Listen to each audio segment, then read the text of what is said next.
Hello and welcome to another brand new episode of Big Bad Books. My name is Declan, and just sort of improving over there. It's just echoing. It's just but like it was a bit of a vibe. You had your mouth up. I was doing some looked contemporary like you were ready dance. to MC. It was huge. I'm always ready to throw it down.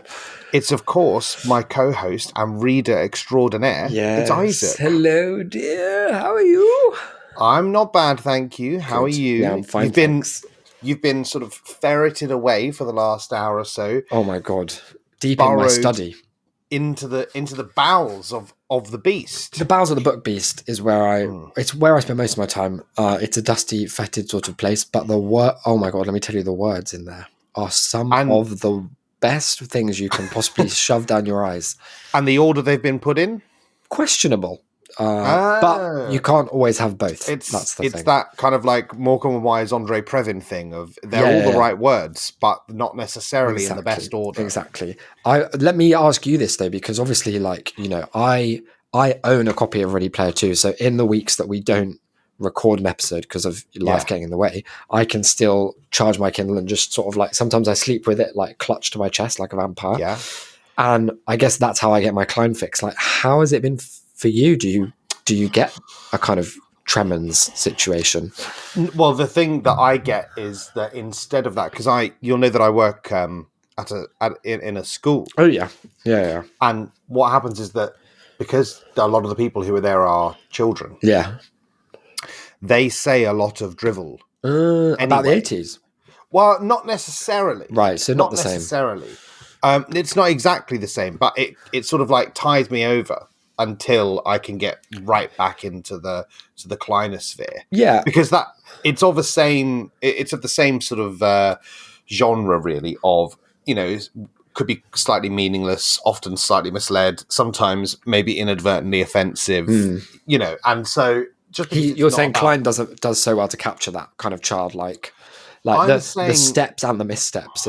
I'm saying he's got no excuse. Is what I'm saying. Would you die for Ernest Klein? Are there any circumstances where you'd give your life to save Ernest Klein? I'm closer to the end of the spectrum where I would die if it meant he did as well. Okay. So you see it as a kind of like you've got a deep spiritual connection with Ernest. The only way that I would die to keep him alive is if I knew that he was going to be put to death in some sort of show trial after my own He has demise. to gunt himself to death. Yeah, and that I would be kind of like held up as some sort of hero for kind of taking one for the team and bringing him down. We should get him on the show and you should tell him some of these things to his face, I guess, if you're such a big guy, like. Yeah, like that's fine. I'll say he owns a DeLorean. Yeah, well, this is it. Is that I have nothing to lose. Yeah, I have true. no DeLoreans to lose, whereas he does. He's got exactly one DeLorean. My stock can only go up. Yeah, no one comes out clean from the Klein Delane bout of the century. No, but at least not even at all. At least you've only got upwards to go. That's true. Yeah. I mean, so. Thank you for being open and like honest and vulnerable, because obviously this is a podcast. It's a podcast that's about books, but it's also a podcast that's about we're about interrogating masculinity, and one of the things it's about having a safe space. We need a safe space to say that we miss Ernest. You know, like it doesn't make you less of a man to say that you love and want to marry Ernest Klein. It doesn't make you big. It doesn't make you clever. Just to slag stuff off. Exactly. Even if it is bad. Even if it is big and bad. I missed Ernest quite terribly, and it was for that reason that I don't know. I am sort of disappointed by what I've read this week. Oh no! I was looking forward. I guess here's the problem: the last chapter had it had so much, didn't it? I can't remember any of it, but no. I remember being a lot there. No, there was something about finding another shard. Yeah, they found a shard. They killed the baddie in the Sega Princess. Wasn't there another riddle? Right, there is another riddle, and it's I can tell you what it is exactly if you like to. Would it help you to know it, like, so that you can keep it in the back of your mind? Maybe you can work on solving it, like while we go through. You story. Can say it. It probably won't make a difference, but recast the foul, restore his ending. Andy's first fate still needs mending. Ooh, I added that little Andy? cackle. It's As in the name ANDIE. Andy. Yeah. ANDIE. Yeah. Apostrophe S. And Is it's that a hyphens. person that we know? It's a person that we may know if we Oh are yeah, big- weren't they like, oh, it's Andy McDowell? And they were possibly. like, no, Well, it's Andy. it's Andy, someone from the John Hughes universe, someone from a John Hughes movie. Right, okay. And that's really, I guess, we tried That's very dull. Well, I guess here are two thoughts about it. First of all, like we tried to, you'll have already seen the title of this episode, and I think what we tried to do is to really like cut to the heart of like what is the key device or thematic focus of this chapter, and that's why this episode will just be called John Hughes, because that's all it's about. It's not commenting on John Hughes's work. It's not really commenting or describing the plots of any of his movies, telling us any of the context, describing any of the kind of thematic crossplay between Hughes' oeuvre and Klein's. It's just listing different films John Hughes was involved in and what they look like. Sort of any and all. Not any, all. It's more all. Of everything. And about the Andes. The Andes not a big part of it. Yeah, not a huge part of it just yet. Oh. The other thing that I guess I just want you to be on the lookout for while we're reading through this chapter, because you're going to enjoy that. That's a given. Even if it's not the high bar of the last one with that fun riddle, is what's the point of the chapter? I suppose, like from a functional standpoint, like what I want. Maybe we'll come back to it at the end. Like what's good about it? Sorry, have we? Is this something that we've been? That we have been, or that we should have been pointing out with the previous chapters? What the question of what's good about them? Yeah, or what they were for. Because it speaks for itself, doesn't it? Like, I can't speak as to having done that. Well, the chapter, there's a chapter where they were going through all the levels of Sega Ninja Princess, and that one was for telling us all the levels, what they were like. A bit, not too much, just a bit. So, what's this one for? Is one question. Now, you're a huge John Hughes fan. What's your favorite? Enough.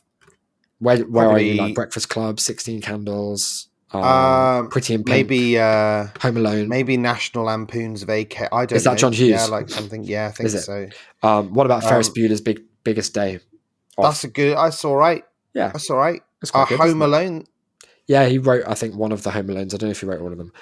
He did. So you're a super fan, I suppose. Well, he did Beethoven the Doc. No way, is that John Hughes? John Hughes did Beethoven the Doc. That's wild because that's not in this. That's not in this. He couldn't get the rights. Why would he leave that out, Klein? He's doing revisionism on Beethoven. He doesn't think that dog should have been allowed to be named after a composer. That's terrible. Let me remind you of something from Ready Player One, a great text. It's the seminal work, really. Okay. They had the bit that we've often discussed, which was where the point was, what if we were in War Games, the movie War Games? Now, I've never seen the movie War Games, but let me tell you, reading through the chapter, I felt like I had seen it 400 times. God. And you maybe you have now. Yeah, in a sort of, it's kind of like the Chinese room experiment or something. Like maybe I have. No, it's more like the color scientist one is what I mean. Maybe by virtue of hearing about every detail of it, I have now had the experience. What I think Klein has done here, which is really clever, it's something we've noticed a few times with the sequel, is he's up to the stakes. Because in War Games, let me ask you a maths question. You're a maths guy, a kind of numbers chap. Love it. Love them. How many movies is War Games to your sense of mind and number? One. Right, it's just the one movie, War Games. If that. Yeah. I don't really know if it just round it up to the nearest one. Yeah, but it's like 0.6, you call it a movie. Now, when we are diving back into a beloved 80s film, as all of these probably are, we probably get some of that, those goosebumps that you get when you're like, it's just a pure shot of nostalgia, like straight to the heart, like an EpiPen. I don't think that's where those are supposed to go. But if they do, then go for it. Of course we've got that, and we'd have got that with one John Hughes movie, but I think the genius of what Klein has done here is he said, let's not just have War Games again, let's not just have 16 Candles, let's have all of John Hughes' catalogue at the same time happening everywhere. And so rather than being stuck in one film, we're stuck in every John Hughes film, and that's special, isn't it? It's better. Sorry, do you know what? It's so silly of me because I was about to ask you what's that for? Like, what's the point of that? I remember that's the question that you That's asked the me. riddle. That's the gunting challenge I'm setting God, you. yeah. Because my immediate thought was there couldn't possibly be. Like, there could be no point. Well, one thing that I sort of started to realize as I read the chapter, which I promise I'll start soon. It's very short, actually, which is part of why I'm drawing this out. Please feel free to avoid it for to kind of skip it. No, it's fine. We will get to it soon. But one of the things, when I realized sort of where it was going, I was like, this. So basically, the physical location they're going to, you may remember they're going to like the planet Sherman, which is like his planet. Yeah, it's like the equivalent of Bangor, Maine for Stephen King, right? He sets all his stuff there, apart from some things which we are going to hear too much about, the exceptions that prove the rule. And like I was hyper aware that they were going to have to start talking about, all of these different films, and that's actually all they do. I was like, I wonder how I'll get past the challenge of describing, 15 different films all happening at the same time. And he doesn't get past the challenge. He just sort of does that. And then the chapter ends, which is cool. So there's not so much in the way of like plot or story, but there is a lot in the way of remembering different John Hughes movies. So hang on a minute though. About bits of them. But what you are saying is that there's going to be references. There's not going to be anything other than references. Is what I'm saying. Now, here's a philosophical question. Do they still count then? Is it? Yeah. If the whole thing is a reference, then does it meaningfully count as a reference? Like, I suppose not. Tree falls in the woods. Here's where my head went here. It was like, if you gave it an essay that was just one quote, like the whole essay was a reference to another text, and then you just cited that text. You haven't really given an essay, have you? You've just given in like an extract of someone else's book. So I think the same could be applied here to say that what Ernest has done in this chapter. I mean, of course, he's paraphrasing it, but probably only because those were films rather than probably only because of legal reasons. Yeah, because of films, not books, because of legal reasons, and that's all. He's had to sort of add a couple of original words in. But I feel like every time he does that, he was so lucky that everyone involved in war games was dead or broke when he wrote that. Maybe that's why he chose it. Just like looking up films where there was no one important enough still alive. War games may be really good. I mean, I'll never watch it to find out. I couldn't. I tell you what, I don't like war. I don't like war. And if that makes me a criminal, you're not huge on games. I hate games. Thank you for getting that out. That's why you don't do anything over at Twitch.tv/ShameCity. Here we go. 0014. I didn't need to tell you that. Sherma was a medium-sized planet. That's always a fascinating opening sentence. Doesn't mean anything. We don't know. They're not real planets. They're not real planets. You'll love this detail then. It was near the center of Sector 16. Doesn't mean anything. It doesn't exist. Have you not been keeping track of all the different sectors and planet sizes? No, because he hasn't mentioned This is a medium website, is what he said. Yeah. But we don't know how big all the other websites are. I also there's something about the medium size that is so boring and technical. But it's not like he's chosen it because it sounds cool. No. You may as well have just said Sherma was the biggest planet ever. It was bigger than God. I don't. He made a planet so big he couldn't fit on it. Yeah, I would be super interested if in this book if there was anything like that. But it's so funny that there's not. To him, it's important to him that it's medium sized, even though he doesn't. But he doesn't know why. Yeah, he doesn't know why because in his head he's sort of got an idea about how big other planets are. Yeah, he doesn't. He's not going to share it with us. Do you know what it feels like? It feels like how sometimes he's a little reticent, Klein, to which is interesting because sometimes he's very much not, but sometimes he's a little reticent to be very clear or specific about what things can and can't be, so that later on down the line, they can be anything. They can be anything, or can't. It feels like he doesn't want to say that it's the biggest planet because later on he may want to say that there's a bigger planet. Probably Ready Player 7 or something when they go to Pandora and meet the Na'vi. Yeah, it used to be that Sherman was the biggest planet, but they'd since discovered. We all remember how it was usurped by James Cameron's trilogy of it's such wank. Sherma was a medium-sized planet near the center of Sector 16. It was home to a lovingly detailed, decades-in-the-making Oasis recreation of Sherma, Illinois, the fictional Chicago suburb where the filmmaker John Hughes set many of the movies he wrote and/or directed over the course of his celebrated career. Sorry, does it actually say and/or? Yeah, it does. Yeah. That whole thing sounds like Wikipedia, though, doesn't it? Like it doesn't sound like you're reading a novel. I'm on Wikipedia now, and I'm going to try and find while you're talking. I'm going to try and find if that.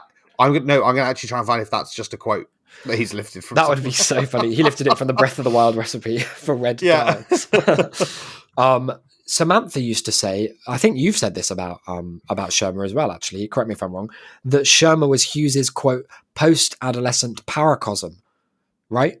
Yeah. She's right about that one. Like, we've got to hand it to her. Samantha knows her stuff. A PAP, if ever I saw it. Yeah, that's the one. A private fantasy world that he created and populated with his imagination, which sounds a lot like a kind of Epstein Island, adding to it throughout his life, his own suburban Midwest equivalent of Tolkien's Middle-earth. Now, the next... the way I go through this is a bit of behind the scenes, is that I just highlight bits that I think are worth talking about. And it goes for another 1, 2, 3 pages of completely unhighlighted stuff, which is unheard of. Normally there's at least something on a page. Wow, yeah. But the reason that I didn't highlight any of it, which I suppose in a kind of weird way, it horseshoes around to making it the most highlightable thing yet, is that all that he then talks about is just every John Hughes film and everything that's in all of them. Like there's a sentence that's just like the Sears Tower, the Stock Exchange, Wrigley Field, the Art Institute of Chicago, Beyond the City Limits, there is like this other thing and these other 5 things. It's just like all the stuff that is in the films. It's like he's forgotten that it's a book and it's just... This is like, I think it's the 3rd or 4th or something chapter of The Hunchback of Notre Dame. Oh yeah, which is just is that the Wattpad one where he's fucking Batman? It's not. No, it's the one by Victor Hugo. I think that's I think that's the one. No. Victor Hugo was in that, and he was getting fucked by Batman in the sewers. My mistake. This is the one that the real guy wrote years ago. The real Batman. And the chapter is just a bird's eye view of Paris in just like listing the 14th century. And it is a 50-page long, literally just like described like a history book. No story, no characters, not even really any imagery. It honestly, one of the most boring things I've ever read. Victor Hugo's been Ready Player One sold. He's Ready Player One pilled. I mean, big for him. So one of the few things that's of interest in this chapter is there's a new bit of jargon that we haven't had. We haven't had our like jargon alert thing for a little while. No, we haven't. Let me introduce you to the needle drop. What do you think a needle drop might be in this context? We're in the 80s. We're in a world based. It's a medium-sized planet. The song that's going to be playing, is that what we're referencing? Exactly.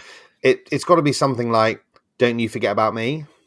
Sorry, I must have misled you. It's every song from every one of these movies is going to play at a different point, and we're going to get all of them told to us with the artist every time, and sometimes the year it came out, and sometimes some of the lyrics as well. Oh, thank God! Because it would be want to not know the lyrics. It would be reductive to just have the one. Yeah, because people knew it. Yeah. So the first of these is Kirsty MacColl's cover of "You Just Haven't Earned It Yet, Baby," which is from the, let's say it together, the "She's Having a Baby" soundtrack. Yeah. Sorry. Yeah. I was going to. Yeah. I didn't hear you, but it might be a Zoom that was. Thing I was about to. Yeah. The music seemed to emanate from nowhere, as if there were invisible speakers floating in the air all around us. This was an indication that we triggered a jargon alert needle drop. Needle drops were music cues hard-coded into specific areas of the simulation. Do you get it? Do you get what it is? Yeah. No, sorry, you probably don't. They began to play whenever an avatar walked over or passed through a predetermined location. Oh, well, those mean the same thing. Do you understand what it is, though? Yes, I do. Let me just clarify. It's sort of like stepping on a soundtrack landmine, sort of. Isn't that such a stupid explanation? It doesn't say that. No. Yeah, it's sort of like landmine. It's like if there was a landmine but just off sound. Soundtrack Landmine sounds like an indie band. Yeah, it does. It sounds like a parody indie band. I was still hung up on the sentence where he says the sound seemed to be coming from nowhere, which is like a sentence which in and of itself is almost cliche, as in certainly, especially in sort of like horror fiction, the idea of a sound coming from nowhere. But just in case we didn't know quite what that meant, decided to add on, like there were lots of invisible floating speakers. The sound was coming from nowhere. It was almost like there was someone there, but you couldn't see them. The sound was coming from nowhere. It's almost like there was nowhere specific that it was coming from. Yeah, it's kind of like an invisible sound landmine, if you will. It just explodes of its own volition. Again, I'd have liked it more if he just said that. On our now, just another like fun fact about these needle. You're probably intrigued by the needle drops, right? Because I don't know about you, but when you're reading through a book, there's plot, there's gunting, there's riddles, there's references, there's all of those main strands. But for Klein's books, one of the things that I know both of us really enjoy is collecting in our little notebooks all of these new like future terms that we're going to use, because we'll probably have to start knowing and using them anytime soon, right? Because the future is coming. We're heading towards it. Yeah, this is prophecy. And so for needle drop, it's great to know that Sherma, which is a medium-sized planet in Sector 16, it's the one they're on. It's the John Hughes post-adolescent paracosm. It has more, and write this down, more needle drops per square kilometer than any other planet in the Oasis. Can you believe it? Wow. Well, until Ready Player 4, when there might be another one. It's not saying you could never have more, but for now no. That's a lot of needle drops. That's one hell of a fucking needle drop per square foot density. Thank you for saying that. Almost no reviews mentioned that, and I think that's egg on the face of the New York Review of Books. We need our listeners to get out there and change that. Spread the word. # needle drops per square kilometer. Get it out there, guys. We're counting on you. What happens next is they're just walking, and they go through a parking lot and they see some NPCs. It was so fun to hear you, much like Klein does every now and then, give up partway through their sentence. They were just walking. They were just walking. I want to recolor the word. There was nothing. There was no more detail to add there. I guess the only interesting part is that there are two NPCs just like hooking up in a parking lot, a car park, and it's Kevin Bacon dressed in a grey business suit, which sounds like something a child would write, and Elizabeth McGovern. Do you recognise them as Jake and Kirsty Briggs, the two main characters in She's Having a Baby, which you might remember. Oh, the song was it was Kirsty MacColl's cover of You Just Haven't Earned It Yet, Baby, from the She's Having a Baby soundtrack. Can I just say, like, on a serious note, I'm actually so startled. I've only just clocked. He doesn't tell us who the original song is by, and I think we have to reach out to Ernest and check that he's all right. Like, well, maybe that's going to be part of a puzzle. Maybe they'll realise all the needle covers, and if you anagram the original artist, it spells The Doors. You get that. Is that Kirsty MacColl off of Killed by a Speedboat? Every dad's favourite fact. That's it. So yeah, that happens. Sorry, when I say that happens, what I mean is they see that happen, and then nothing happens as a result. No one comments on it. That doesn't count as a happening. It just sort of incidentally happened. It's like describing a wall. Yeah, this is a chapter of describing a wall, and on the wall is different things that happen in John Hughes movies, and also sounds from them. Yeah, it's really funny because I don't think that he understands that. Like, what they're doing is they're walking past a lot of, when you go to like Dixon's or PC World, and they're selling TVs. Yeah, and there's just like 100 TVs and they're all showing films. Love that.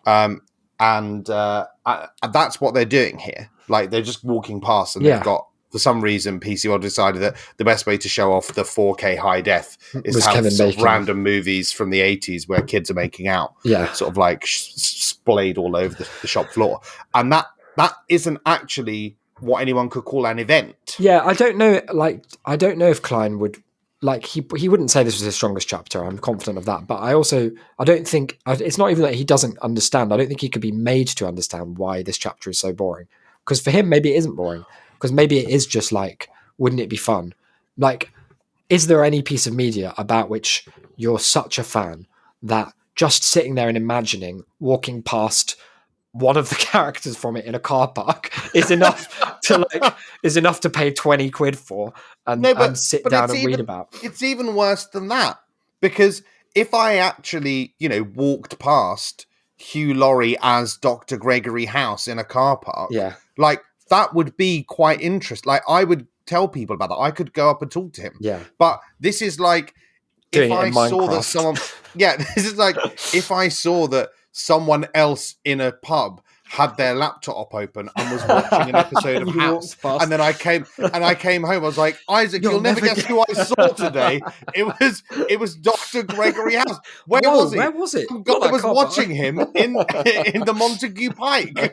Like that's what this is. Yeah, it's just insane. Yeah, it's inane. There is a billboard.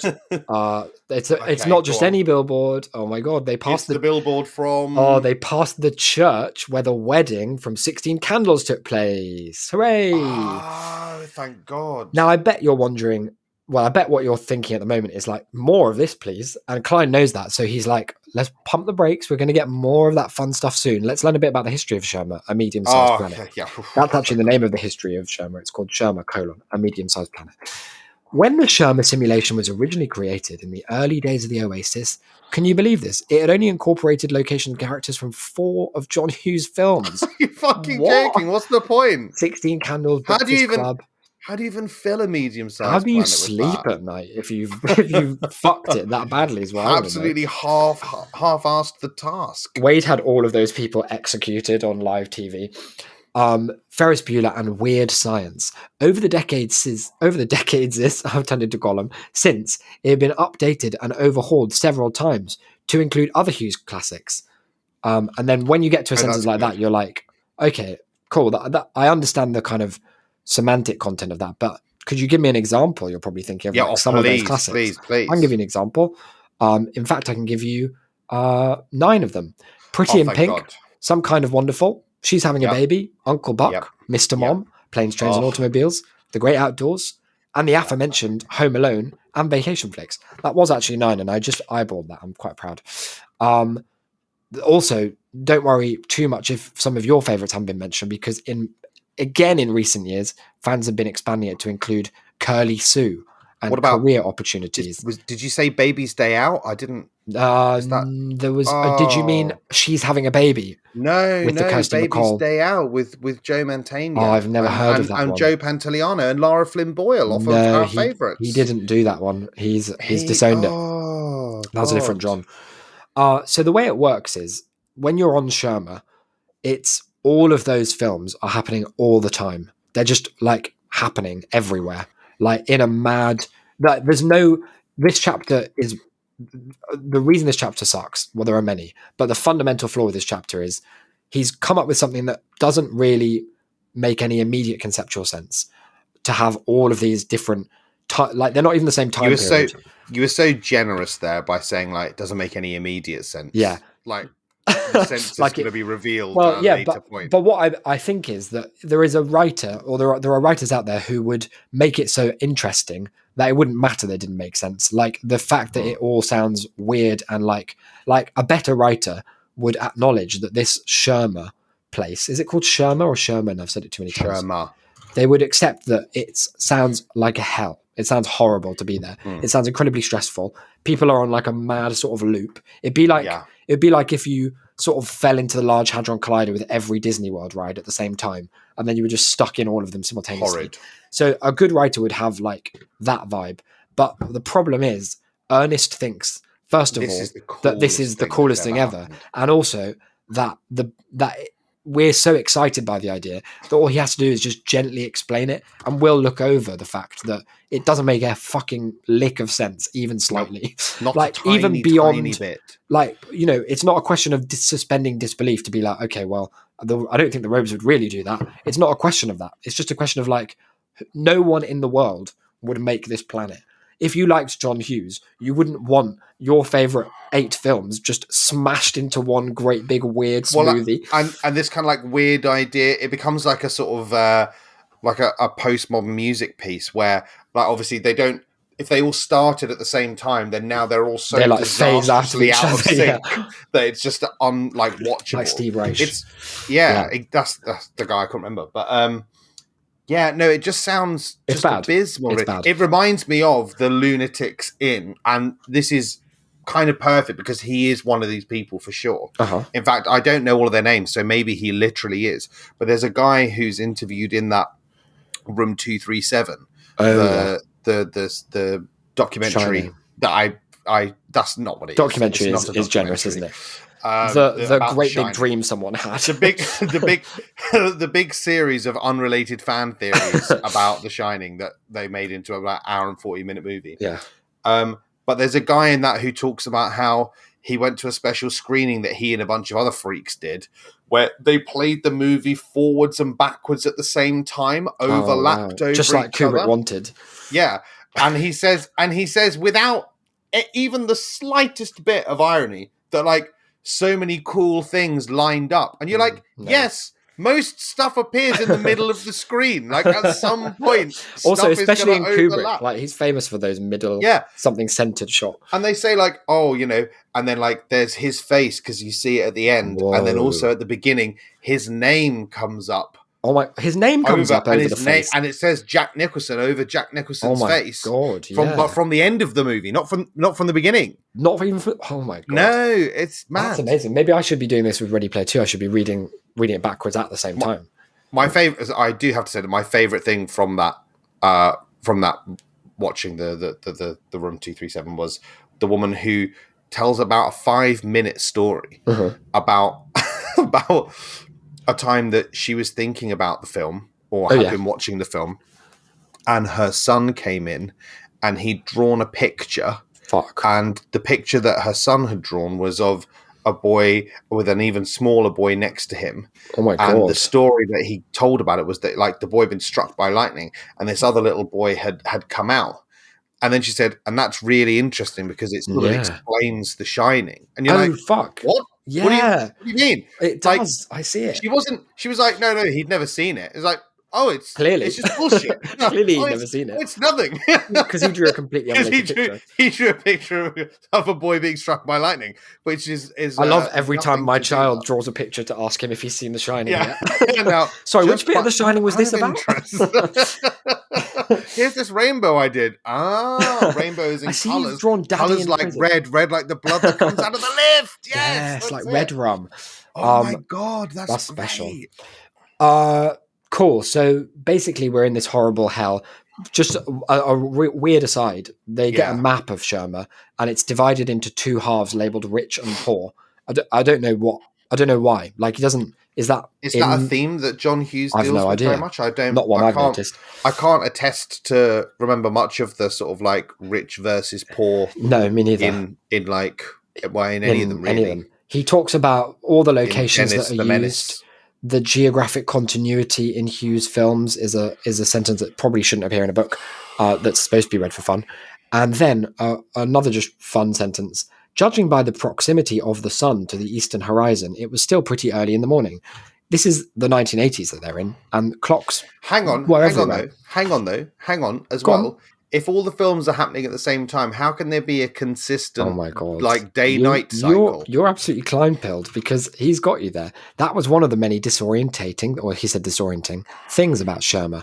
Different parts of the town were set to different times of day, as well as to different seasons of the year. It was always daytime in the winter on some streets, but 2 blocks away it might be nighttime in the early spring. Okay, so what was the point? Sorry, you pointing out. What was the point in him pointing out that just so that he can say that he's thought about it, I guess, because probably when probably one of his beta readers was like, and I use the term in every sense. Was like, Mr. Klein, how would a breakfast club, which takes place famously between the hours of breakfast? My wife was fucking her boyfriend, and I was reading your chapter, and I wondered. Oh dear.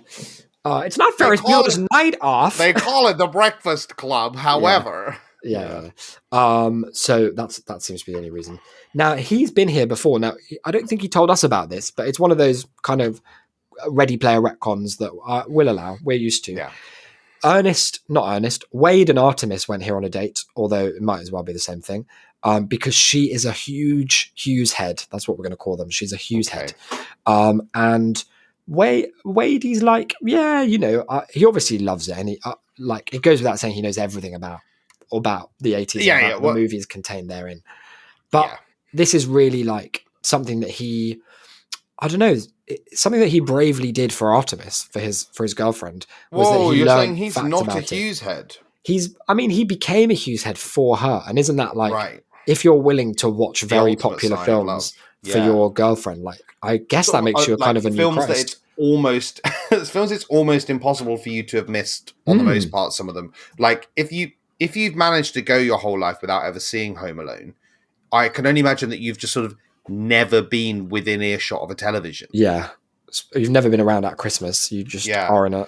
Then again, I don't know what the TVs were like in the old caravans that he used to kill his pretty off, flat. so, that's what I'll tell you. Yeah. So yeah, he's seen all the films, but he's been rewatching them. Most brackets, but not quite all of his films a few years ago. No need to tell us that. To jack off to them. I was hoping I'd retained enough Shermer trivia to avoid looking like a complete fool in front of Art 3miss. We kept jogging down Shermer Road, Art 3miss in the lead, until we Shermer triggered... Road? Yeah, let's not. Another needle drop. It's All in the Game by Carmel, another track off the She's Having a Baby soundtrack. Upon hearing it, Artemis skidded to an abrupt halt. Oh my god. I imagine like a cartoon. I'm having a baby, then she turned around and startled all of us, no comma should be necessary here, by singing along with the song's opening lyrics in perfect harmony. And then it's some of the lyrics. Too many. Well, God, give us a... Many a tear has to fall. It's all ... a game. She sang. No. Put Life, your heart into it. Life is... I don't know how this song goes. Life is a wonderful game. We play and play... It trails off. I'd heard Samantha sing once before, during the week we spent together at Ogg's estate, so I knew she wasn't using an auto-tuning app. Yet somehow I'd forgotten what an unusually beautiful singing voice she possessed. It's the most incel way of phrasing that. What an unusually beautiful singing voice. I just hate shit like I knew she wasn't using an auto-tuning app. Like it's just it's so boring. It isn't world building. It's not. If she's not doing it, don't bring it up. It's not interesting. It's just a detail, but it's not even that. It's not even a detail because it's not part of the fabric of what you built. Refer to anything. You made it up for this sentence, alone, and it will never come back. Yeah, that's it. I mean, that would be very funny if an auto-tuning app proves to be like essential to the final boss. Wow. if it is that this book's got more problems than having made up the auto-tuning app. Basically he's like thinking of this and he just sort of stares at her like a slack-jawed goon. To my surprise, she didn't look away. And then I love this sentence because there is a certain like, I think we've come across it before, but I amuse him every time.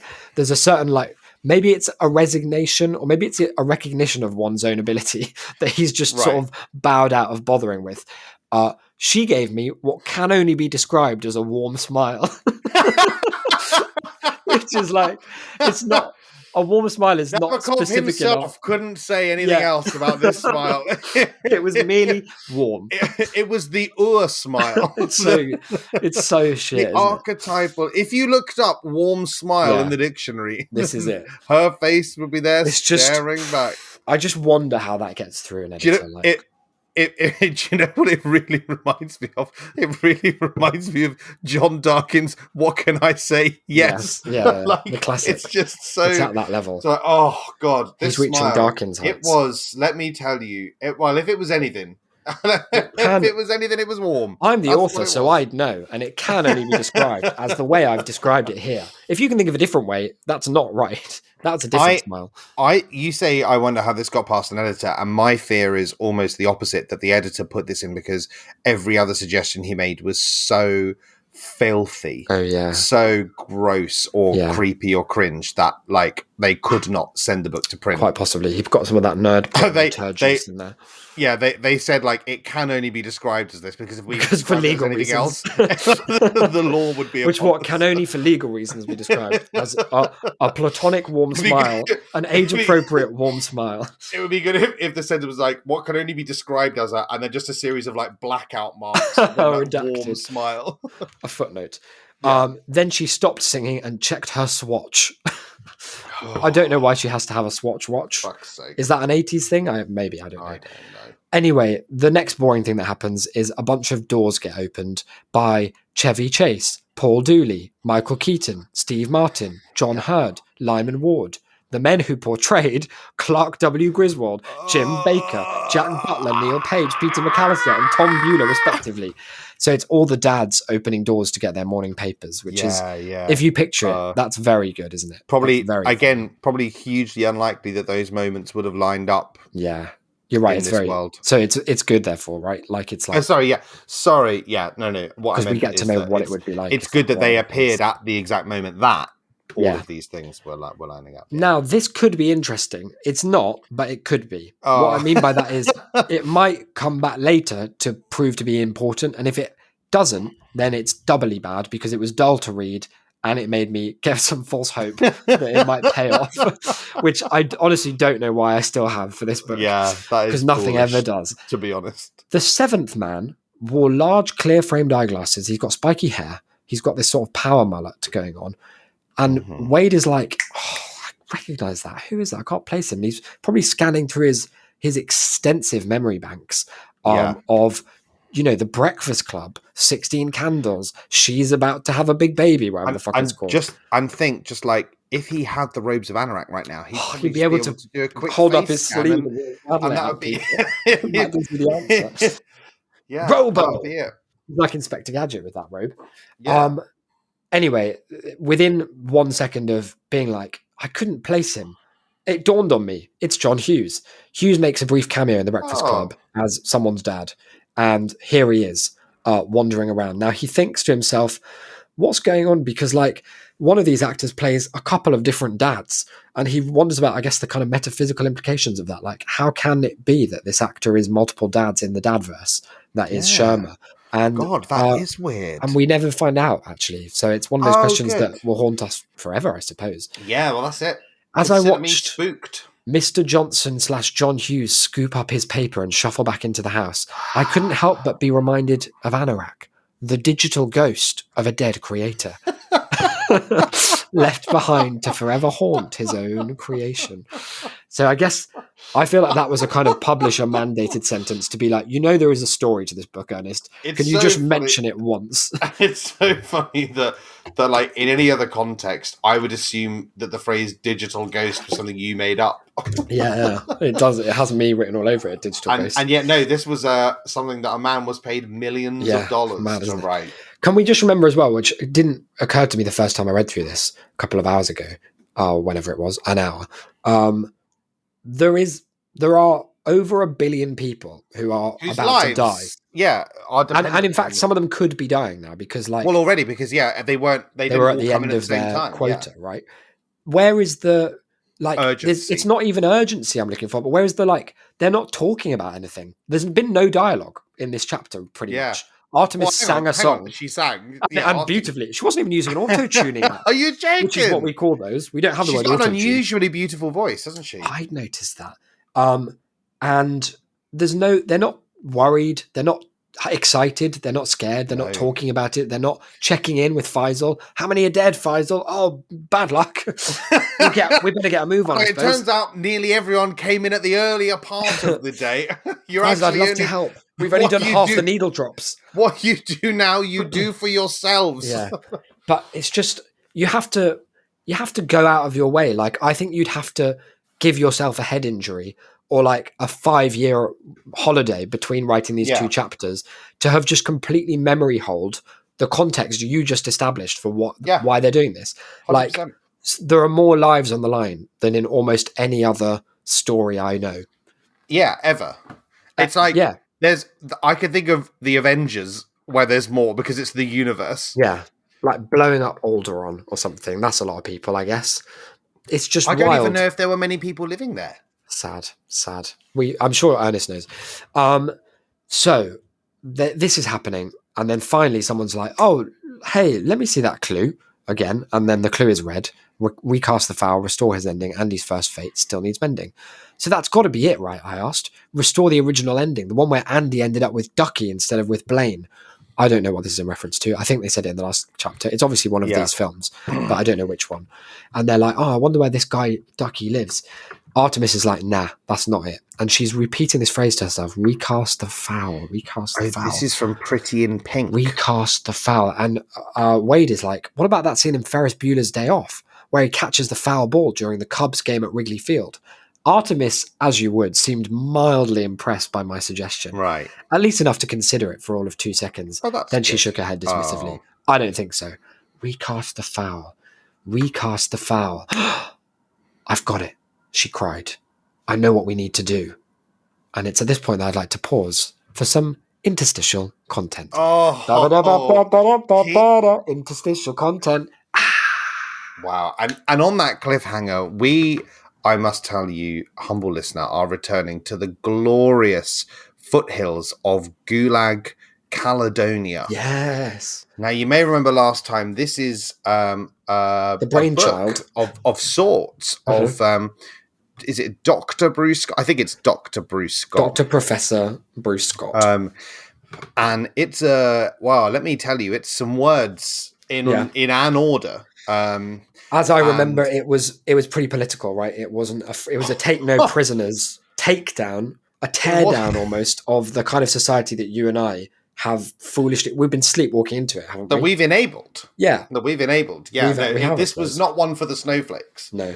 Although, if anything, they're the people most in need of it. Am I right? Fucking yeah. Good luck getting them to read it. That's all I'll say. Just to do something of a recap.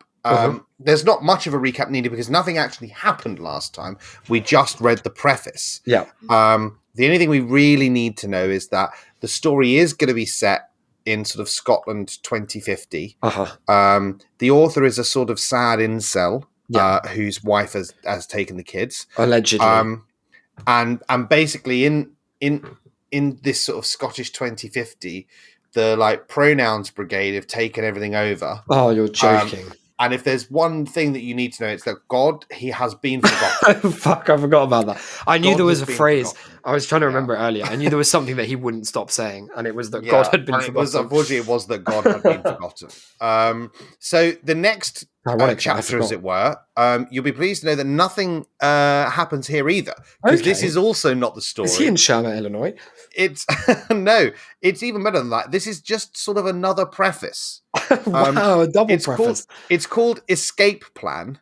But it's just Dr. Scott talking to us directly again. So is he in character? Is he a narrator, or is it just him? No, as in it's just him. It's literally just him. I wonder when the book starts, Dr. Scott. Don't worry, it's after this one. I double checked. Good. I double checked to make sure. Now here's the thing.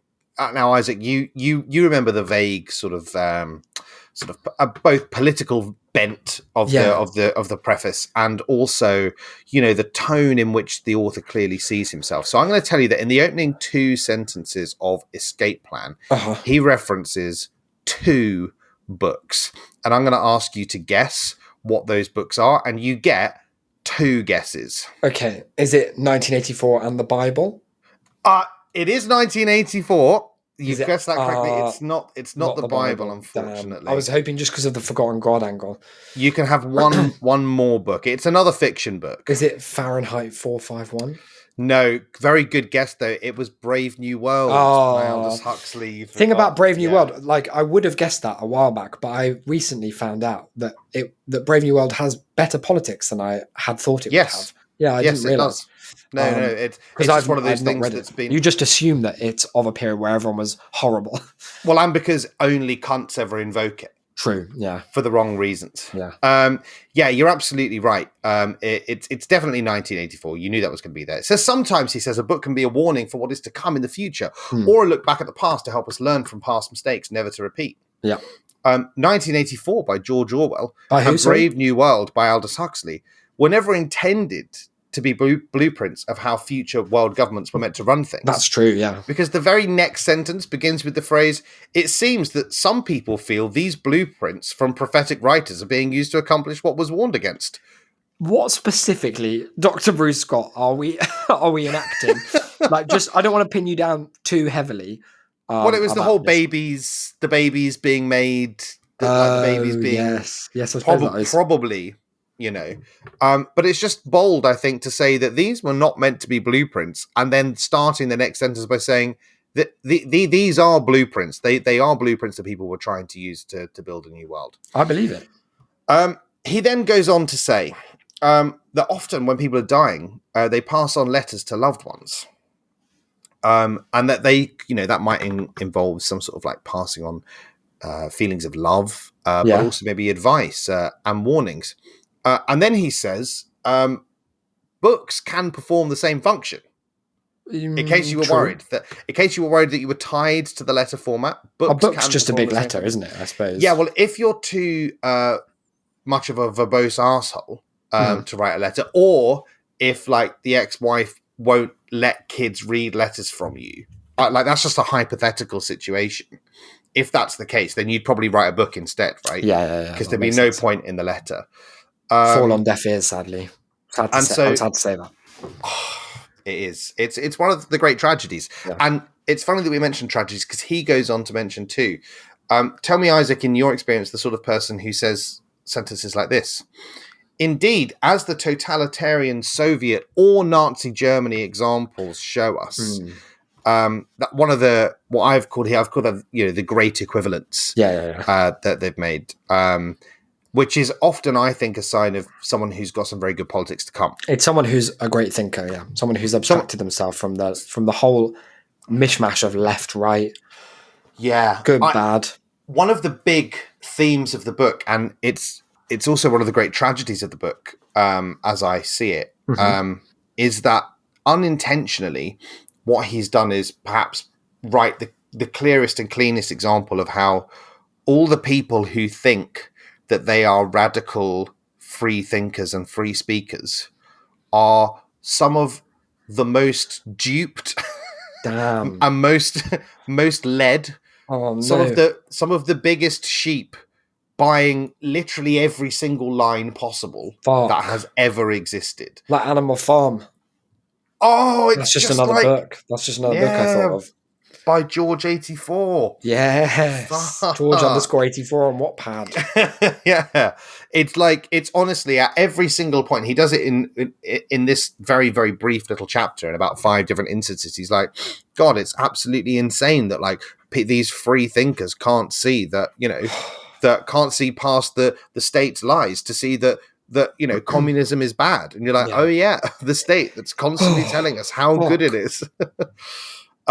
He then, I haven't picked up too many of these because there honestly hasn't been enough actual, what I could call writing to see. But I was super amused by and annoyed by this particular phrasing where he says, people can be so enmeshed in the cultural narratives that they cannot see the proverbial woods for the trees. You don't have to say proverbial if you're going to say the proverb. That's true. If you just want to say the proverbial woods, that's fine.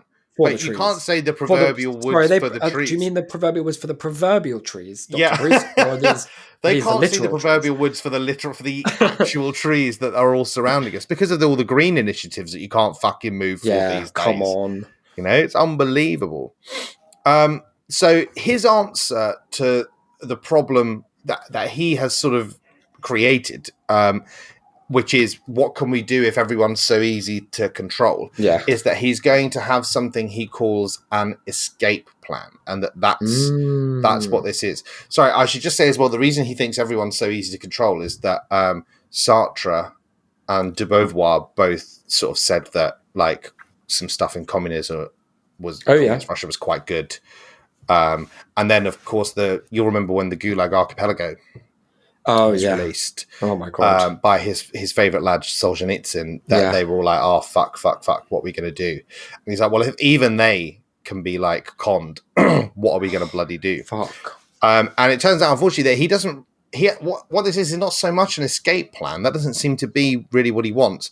What he wants is, and this is his phrase, is a paper trail, which to me is very much a retrospective thing, not a prospective thing.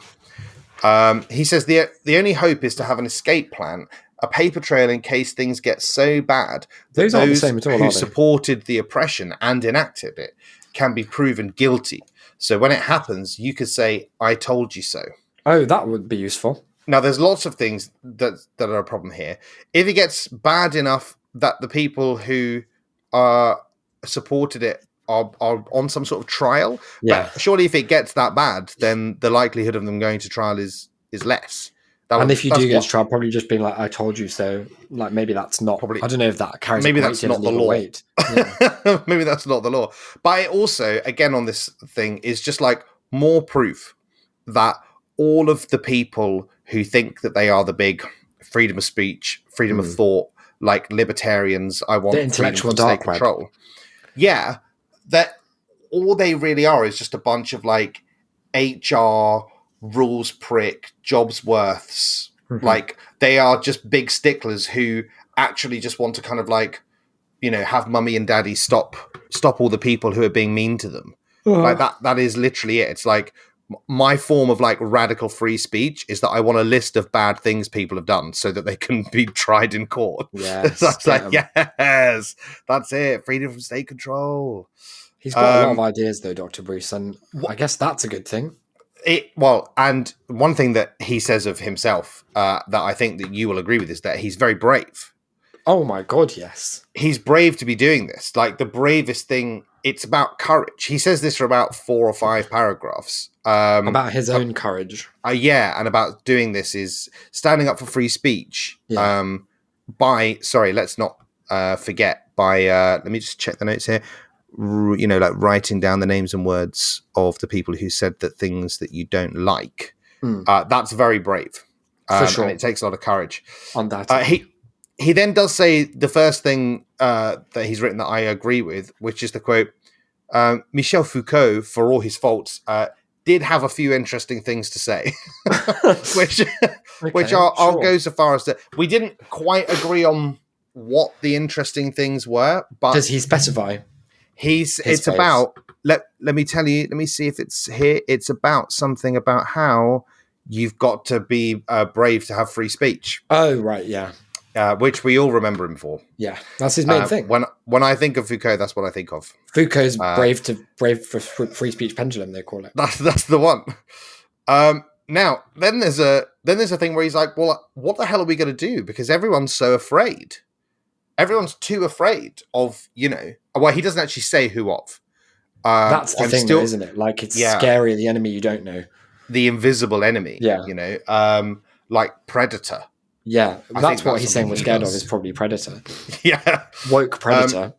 He's saying, like, if everyone's so terrified of the pronouns predator, like, how are we going to deal with that? And then he says, get this. How are we to deal with such fear? In a godless world, where God has been killed. Whoa, I thought you'd been forgotten. I know. What a downgrade. What happened between these chapters? Absolutely. Well, literally nothing. That's crazy. And yet, God's not just been forgotten. He's been buried. He's had 2 in the back of the head. Foucault shot God in the space of 1 page. Yeah. Then we've got a big words alert. Because it wouldn't be some sort of like weird reactionary fascist text if we didn't have this. Yeah. The cultural Marxist idea of dialectical materialism, whereby everything that matters or is of consequence can be related back to material conditions such as status, living conditions, wealth, happiness, resilience, mental health, justice, etc. And then that is the end of the sentence. Oh, what? Then he doesn't finish that sentence. Clause. Then he just says, in such a world, courage is a pretty poor attribute to value. Why? Especially when one could lose everything, brackets, material-wise. What? No. It doesn't mean none of that means anything.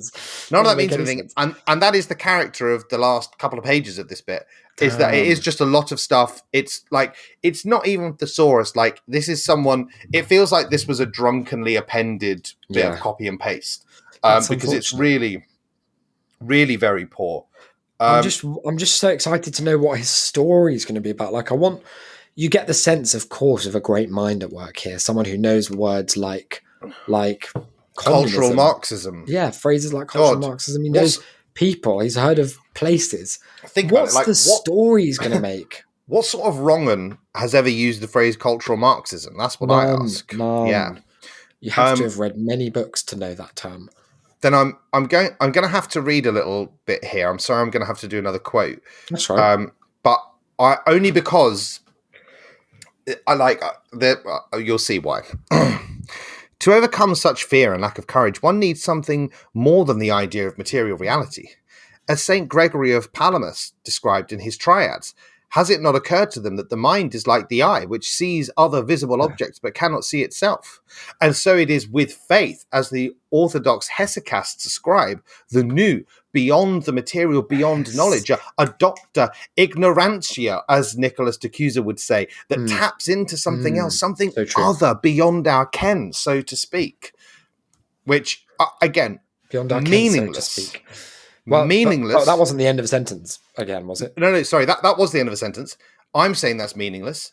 Then the next sentence he says is, but of course, such things are not taught in schools these days. Oh my God, do you remember when they used to teach all of that?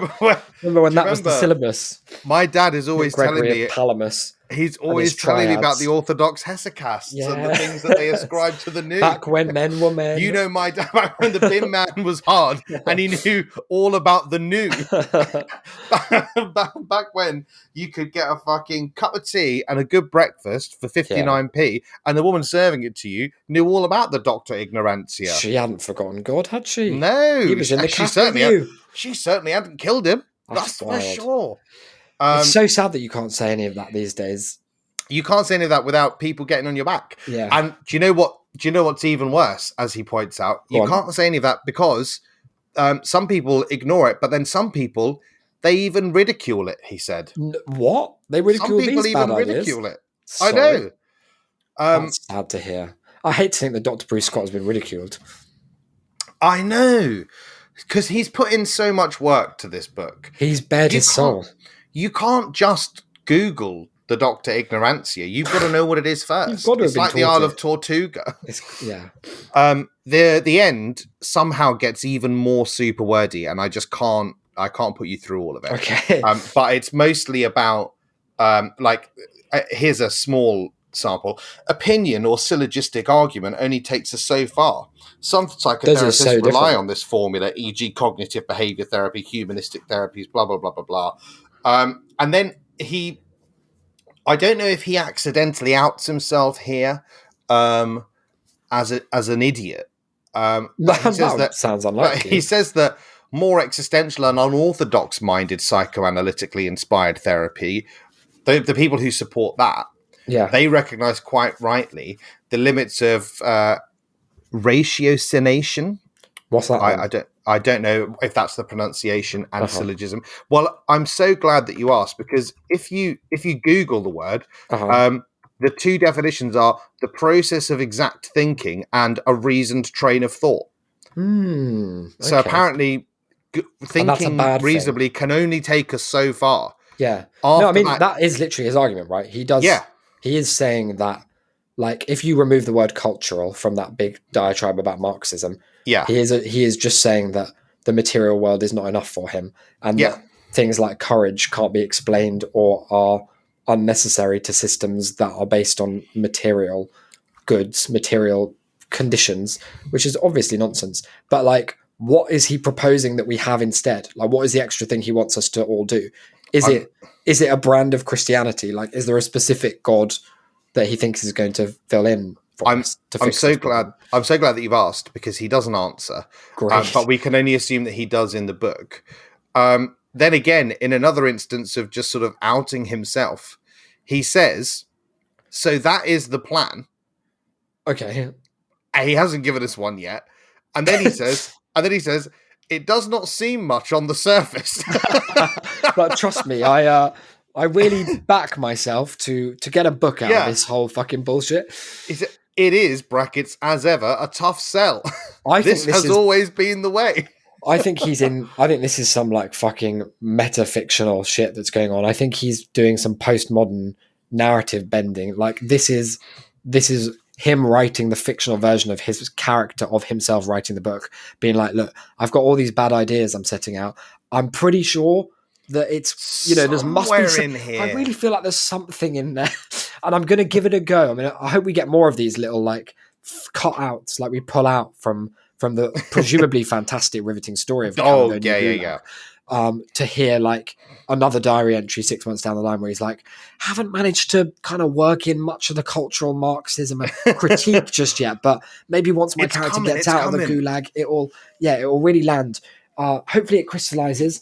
Haven't had much luck with my query letters to any agents so far, but you know what literaries like these days, they're full of the woke flakes, aren't they? I might have to go with that great purveyor of freedom, Amazon.com, to publish myself. To end on, and I mentioned this only as sort of a coincidence that at the beginning I kind of like joked about, the ex is taking the kids and they can't read letters and might have to write a book instead.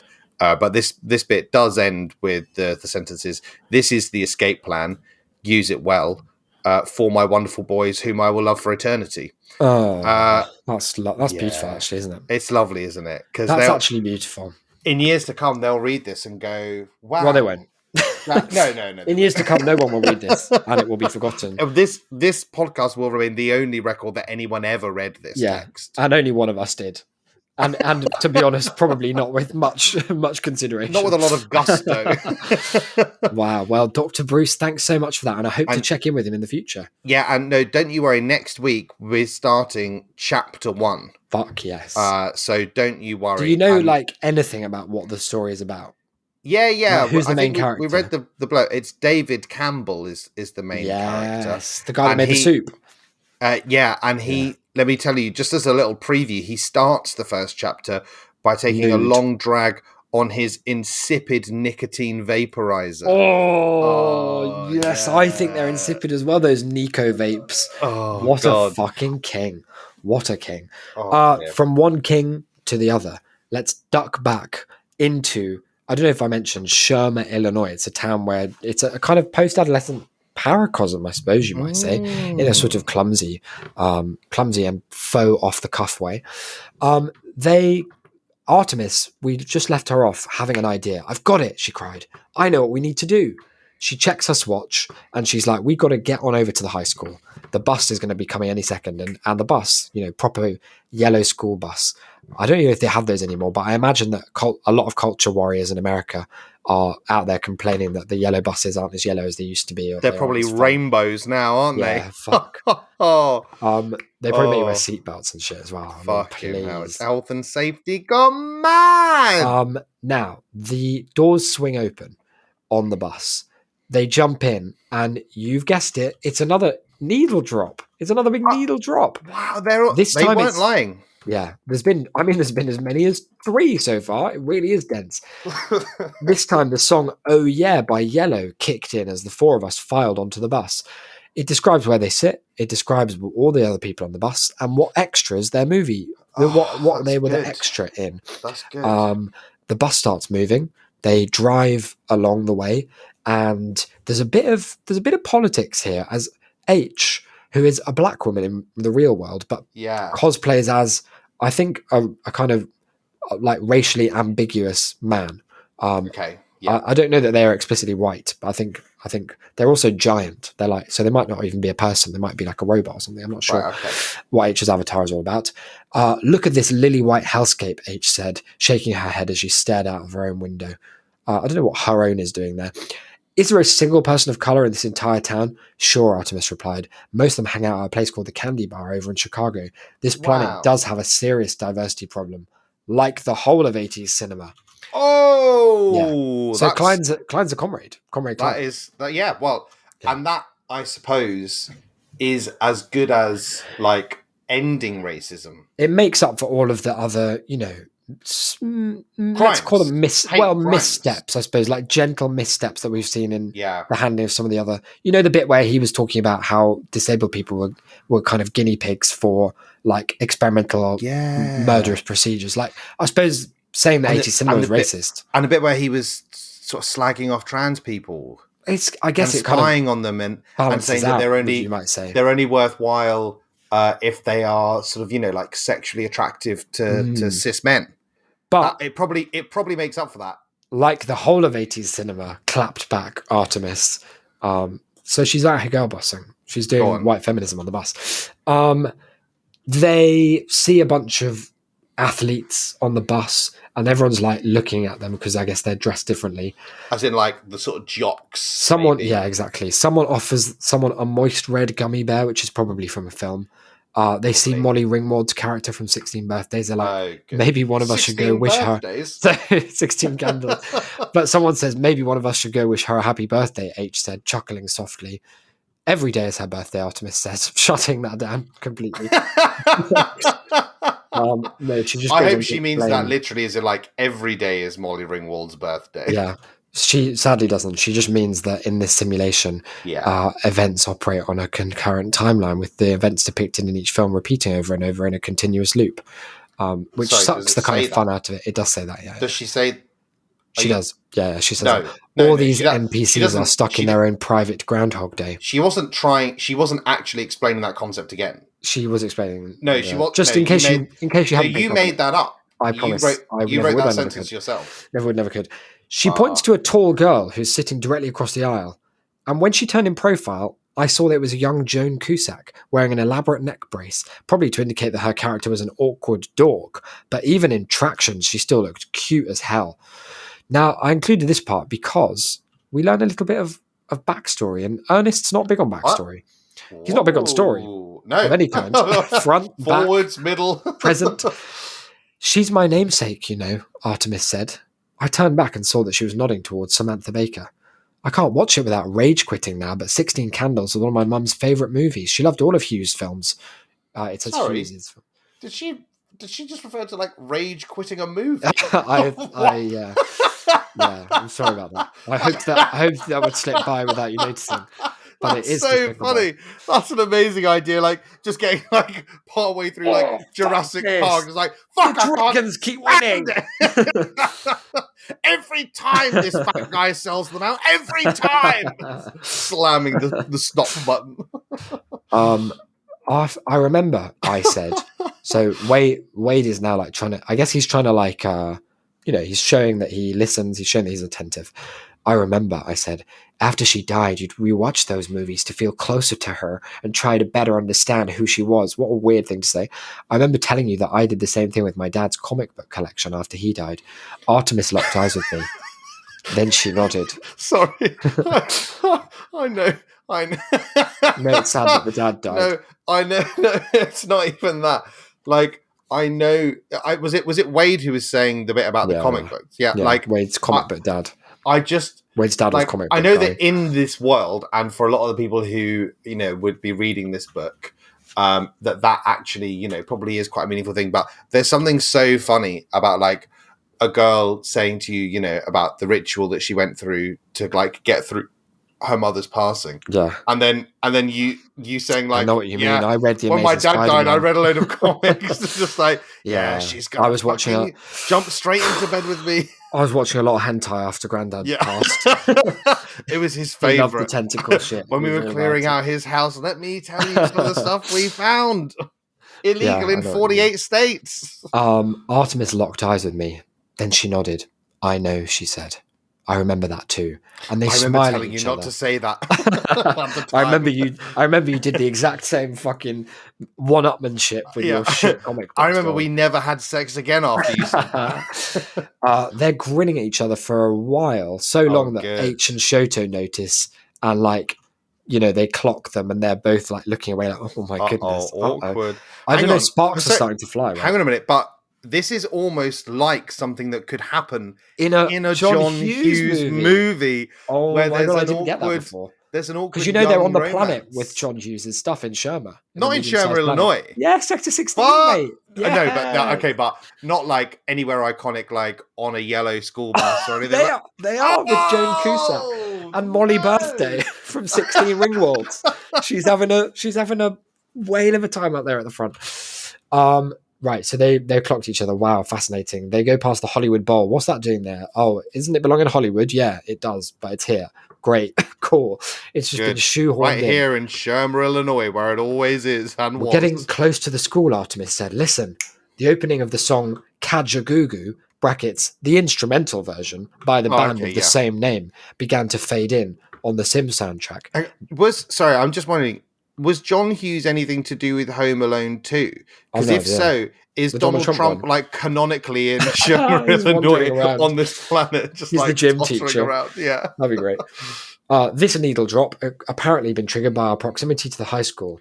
The high school, you're gonna like this. It's the school from each of these films, and the way it works is it's just got loads of different fronts. So like one, if you approach it from the west, it's the school from The Breakfast Club. If you approach from the east, it's Ferris Bueller's School, and all of this. That's good. But it all goes into the same building. Very cool, very fun. Very good. Kajagoogoo continue to play, increasing in volume, and then a paragraph later, they're just talking about all the NPCs that there are. We again get a reference to Kajagoogoo, where it says that all of the sneaker clad kids start to stomp their feet in time with the song, chanting along with its only lyric, spelling out its title, KAGAGOOGOO. Which it spells Kajagoogoo. I don't know if you. There's a little puzzle in there. Welcome to Sherma High School, Artemis says, and she becomes. She's wearing the black latex outfit that Annie wears in Pretty in Pink, which means nothing to me. She's kind of cosplaying. She gives them Ray-Bans each from Whiskey Business, Ray-Bans, and they put them on, and they're dressed like the Dork Squad in 16 Candles. I was now the geek, played by Anthony Michael Hall. H was John Cusack's character, Bryce, and Shoto was their pal, Cliff, not specifying the actor or the full name. H took a look at us and then glanced down at herself. She turned to Clara Artemis. Not cool, Artie. And then Artemis, for no clear reason, because she's already changed into this black latex Pretty in Pink thing, becomes Ferris Bueller, wearing a Ferris Bueller black and white leather jacket and vest and a black beret. Okay, gang, she said. This place is a lot more dangerous than it looks. Don't touch anything, don't talk to anyone, just follow my lead. We each removed our sunglasses and resumed our normal appearance, so I don't know what any of that was about. Then we followed Artemis up the steps that led to the front entrance. Go on. Just one thing that I wanted to double check. The guy who played the principal in he's not allowed there. No, he is. Does he make an appearance at all? Imagine if he does. Because it feels like, it wouldn't make sense. The film playing all the time wouldn't make sense if he wasn't there. Yeah. But if he is, that's problematic. That's probably not good. Knowing Ernest, he's going to dive headfirst into that. He never shies away from the politics of these things. Like that's in some ways his main concern. And he's doing his dialectics. Blah, blah, blah. They've taken off the sunglasses. Once Artemis reached the front entrance, she threw open the front doors and another needle drop kicked in. 80s by Killing Joke. You know what? It's good that that he gave a name for these, because every time it happened, I'd be so confused. You'd be like, what's this? And it's good because I'm definitely not annoyed by the number of times he's used that. Sound landmine? The fuck? Where's the source? Invisible sound landmine. Hearing the song, which was 80s by Killing Joke, which is just so gloriously on the nose for this for this context. Hearing the song. We are in the 80s. She grinned, popped her collar, and led us inside. And that's where it ends. A chapter. I was annoyed when this chapter ended because nothing happened. Nothing at all. happened. Not a single thing. Nothing happened. They went they went on a bus. Played. And they went on a bus. Some films were. A young Joan Cusack was there in trousers. In a neck brace, yeah. Yeah. Phenomenally dull.